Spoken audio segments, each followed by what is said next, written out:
Из Тибета в Европу. Под таким названием в минувшие выходные в столице свою работу начала фотовыставка, посвященная тибетской культуре и буддийской религии. О ее работе расскажет Лазарь Афанасьев.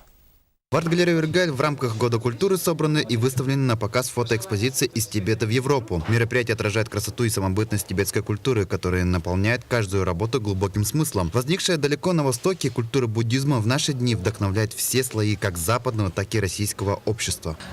Выставка фотоэкспозиция представлена Международным фондом «Культурное наследие Гималаев», и она представлена.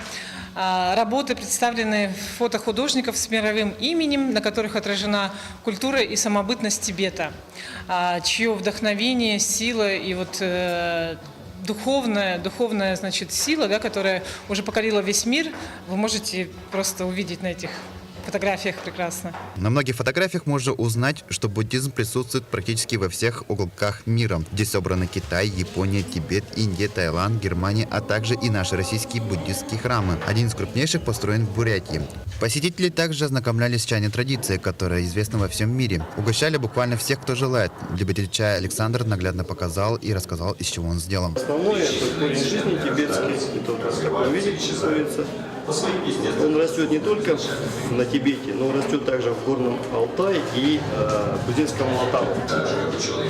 И попробуйте, вот эту гамму, скажем, трав, которая определяет именно букет его, и основное цель назначения – тонизирующий эффект, повышение иммунитета,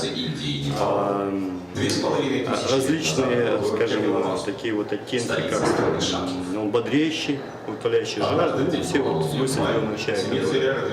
Фотоработы, представленные на выставке, наглядно воплощают гуманистические принципы добра, мира и взаимопонимания, которые собирались в течение 40 лет. Лазарь Афанасьев, Андрей Секретов, новости столицы.